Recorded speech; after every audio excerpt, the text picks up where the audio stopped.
Estamos en comunicación telefónica con Monseñor Hugo Norberto Santiago, que lamentablemente nos deja en la diócesis de Santo Tomé de Corrientes para asumir en los próximos días al frente de la diócesis de San Nicolás.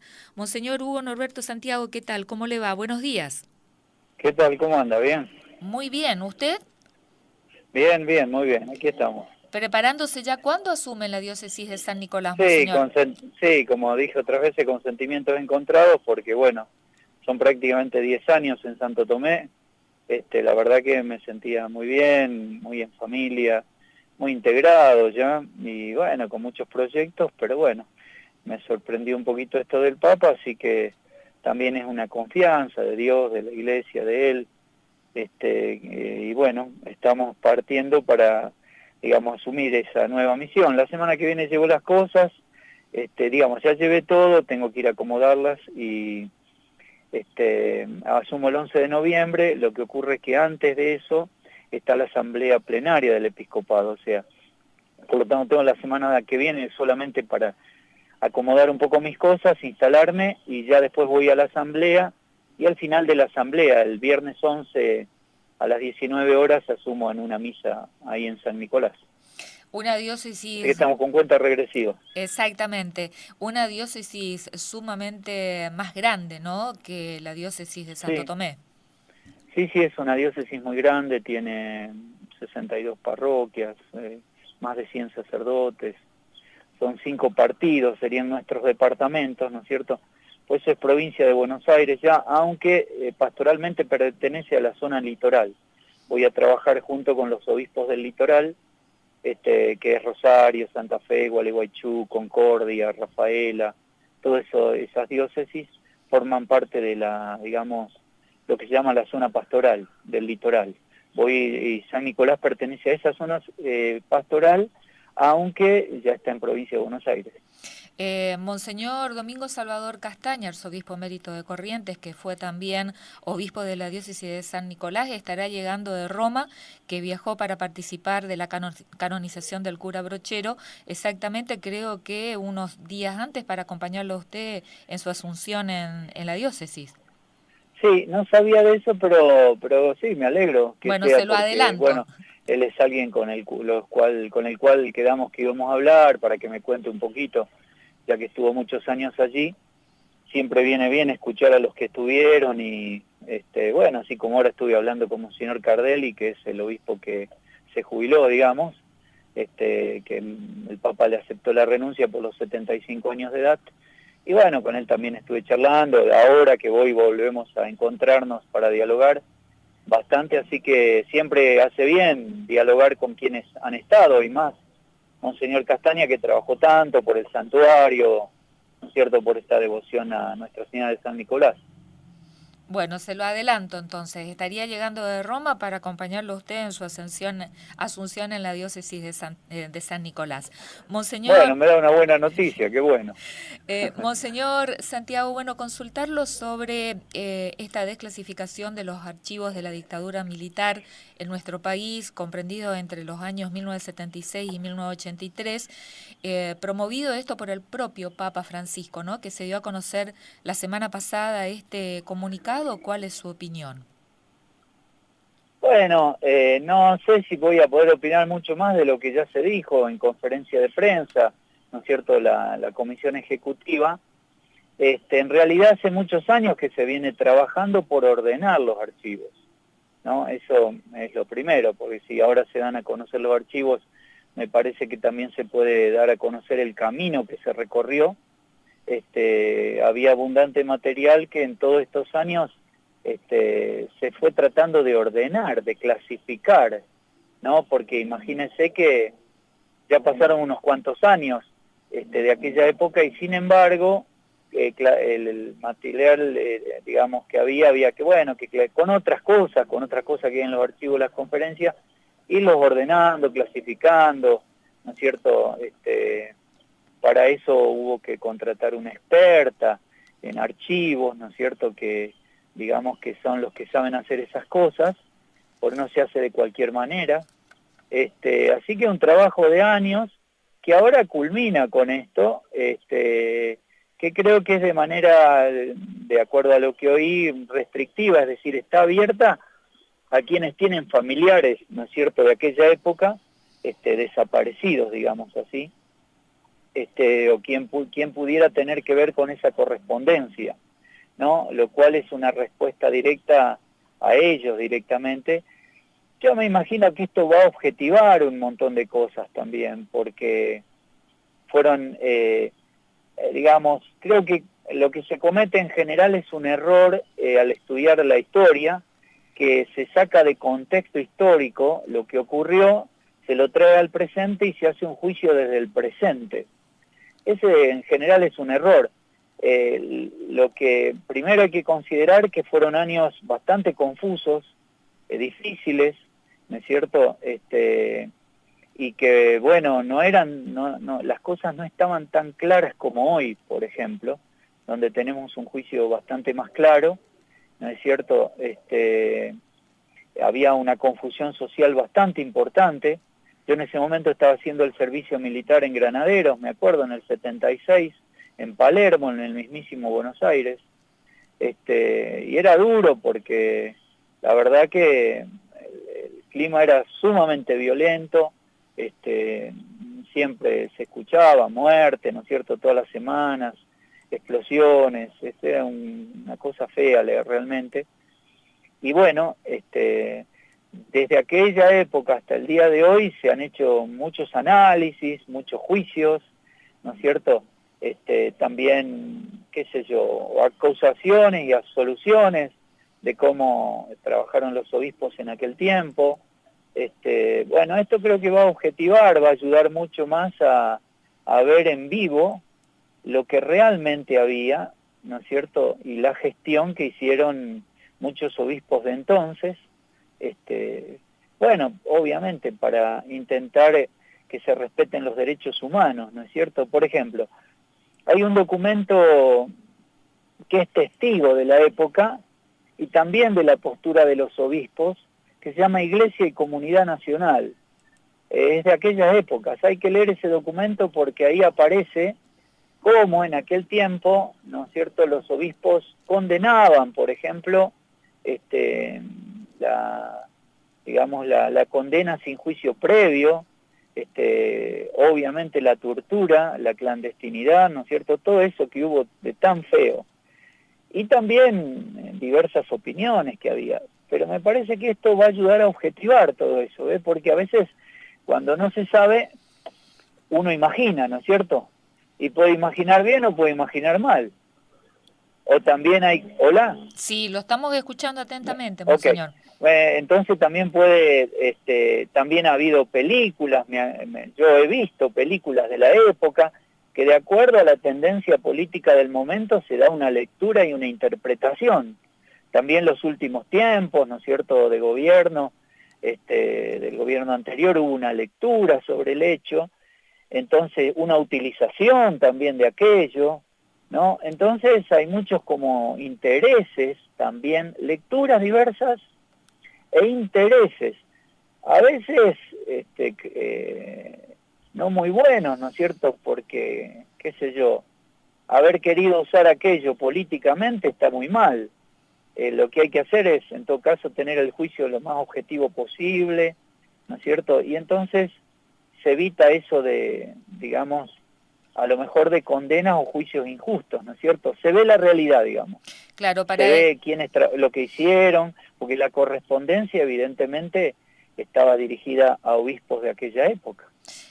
Para eso están justamente los procesos de investigación judicial en Buenos Claro, Aires, en La Plata, como también en otros puntos del país, como es el caso de Corrientes, que aquí en la provincia de Corrientes se realizaron, fueron los primeros juicios en el interior del país que se realizaron aquí en la provincia de Corrientes, y más exactamente, creo que en la ciudad de Corrientes fue el primero, en el que involucra al ex Regimiento 9, ¿no? Hay varias causas pendientes abiertas y creo sí, que sí, la verdad que esta decisión del propio Papa Francisco de investigar, de abrir los archivos para saber, como usted está diciendo, verdaderamente cuál fue la posición, la actitud y cuán involucrada estuvo la Iglesia en aquellos años, ¿no? Que consideramos Exactamente. un capítulo negro de nuestra historia por la cantidad de víctimas,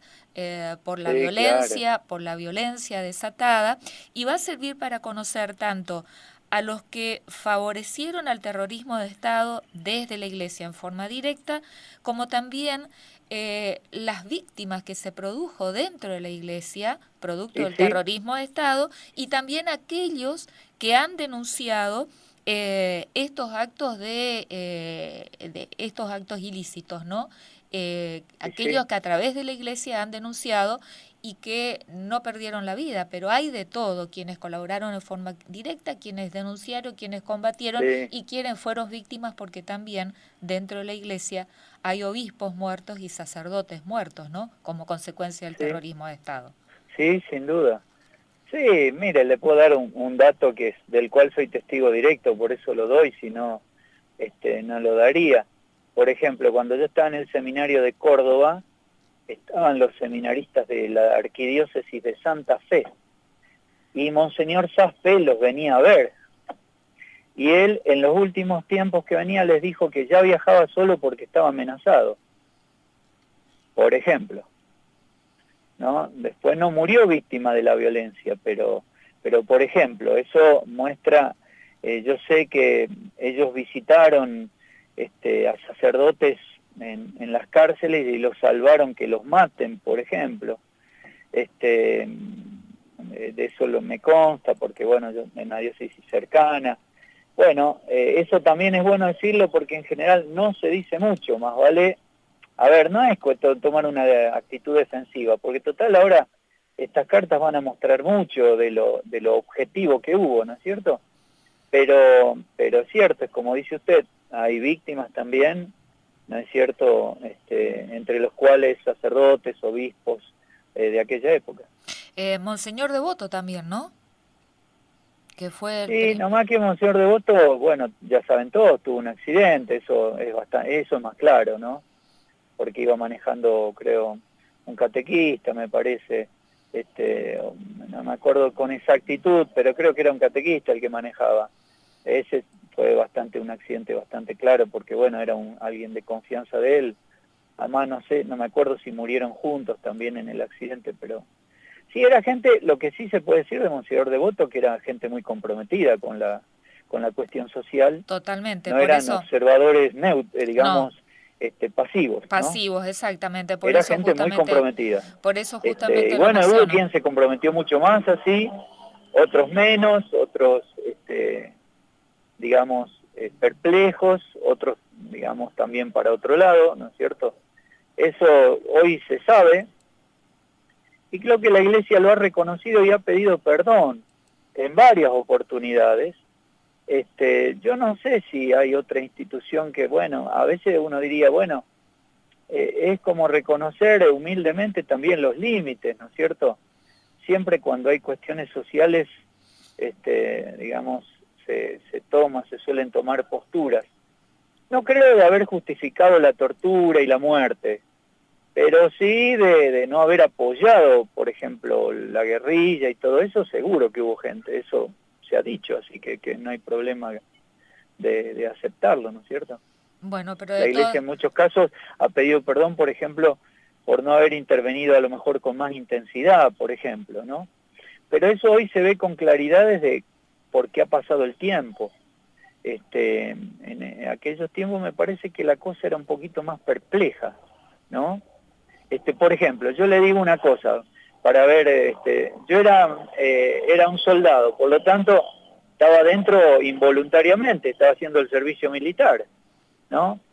Cuando tomaron el regimiento de Formosa, los guerrilleros, y mataron a soldaditos que estaban, se habían quedado de guardia, pero estaban en la cuadra, o sea, descansando, sin armamento ni nada, e indiscriminadamente mataron a todo el mundo, uno dice, eso es injusto, uno que era soldado, que hacía guardia, que, por ejemplo, le digo, para darle un dato de una vivencia personal, ¿no es cierto? O sea, las cosas no eran tan claras porque creo que se cometieron grandes injusticias de un lado y del otro. Lo que pasa que no se puede justificar nunca el terrorismo de Estado, Totalmente. y esa es la diferencia, Ahí ¿no? está, usted lo ha Del dicho. terrorismo de los guerrilleros, que hoy hay guerrilleros, hay por ejemplo ex montoneros que han escrito libros que reconocen que lo de ellos era terrorismo. Entonces gente que con el paso de los años también mira con más objetividad lo que pasó, ¿no es cierto? Me acuerdo del testimonio de uno que estaba radicado en Brasil, ahora está muy enfermo, se está muriendo, en este momento no recuerdo bien el nombre, pero un libro que leí hace 2 o 3 años, él decía que se empezó a apartar de los montoneros cuando utilizaron la muerte de uno para dar mensaje al otro, ¿no? O sea, fue la muerte de Rucci, por ejemplo, cuando era un mensaje, digamos, a Perón, etcétera. Cuando él vio que se instrumentalizaban las muertes para dar mensajes, dijo, no, esto ya es muy terrible, con esto no estoy de acuerdo. Ahora, después de muchos años, el hombre escribe, ¿no es cierto?, y muestra un poquito desde dentro también cómo eran las cosas, ¿no? Lo que pasa es que el terrorismo de Estado nunca se podía justificar, por eso está claro. Justamente usted ha marcado perfectamente la diferencia, ¿no? El terrorismo desde el Estado y en este caso, justamente que se está hablando sobre esta decisión del Papa Francisco de abrir los archivos para ver cuál fue el grado de responsabilidad de la Iglesia en este sentido o cómo ha actuado la Iglesia en estos años, creo que marca realmente un hecho importantísimo, ¿no? Porque es la misma Iglesia que decide investigarse a sí misma prácticamente. Sí, además le repito esto, que me parece que no hay ningún problema en decirlo. A veces, por ejemplo, yo una de las cosas que escuché, ¿por qué se tardó tanto? Pero, por ejemplo, también el tema, le repito, trabajo de archivo, ¿no es cierto?, que suele ser lento, engorroso, hay que trabajar con profesionalidad para ordenar, llevó muchos años, llevó mucho tiempo. Entonces, y eso el Papa lo sabía, o sea, porque él era miembro de la Conferencia Episcopal cuando se estaba haciendo, no era Papa todavía, cuando ya se estaba haciendo ese trabajo. O sea, el Papa sabía de lo que él mismo, de alguna manera, cuando era presidente de la Conferencia Episcopal, se estaba haciendo. Y ahora creo que más o menos, digamos, no sé si habrán llegado al final total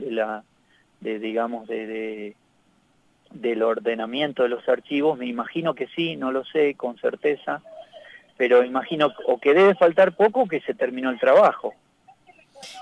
Aparentemente se terminó el trabajo de toda la organización y la clasificación de todos los archivos, ¿no? Que fue un trabajo que duró años, según expresa el documento emitido de manera conjunta. Sí, duró, sí, claro, y de manera ininterrumpida, y eso supuso, le repito, buscar profesionales, pagarlos, porque son muchas horas de trabajo, ¿no? Pero quiere decir que en todo eso, ya había una decisión que se venía preparando. No es que de golpe y porrazo se decide. En el trabajo de ordenamiento de tantos años, en poner profesionales para que hagan el trabajo, quiere decir que se está preparando la clarificación de todo eso. Bueno, cuando se terminó, ahora sí, yo me imagino que el Papa mismo puede haber dicho, bueno, terminamos el trabajo, mostrémoslo para que quede qué problema hay, ¿no es cierto? Bueno, Monseñor Hugo Norberto Santiago, gracias por este contacto y bueno, creo que la próxima en que nos comuniquemos ya va a ser como obispo de la diócesis de San Nicolás. Sí, cómo no, con mucho gusto. Con mucho gusto. Les agradezco y bueno, les envío una bendición a todos ustedes y también digamos a toda la audiencia, que Dios los bendiga abundantemente en el nombre del Padre, del Hijo, del Espíritu Santo, les dé salud, paz y unidad en la familia. Muchísimas gracias, Monseñor. Que tenga usted un buen domingo. Hasta luego.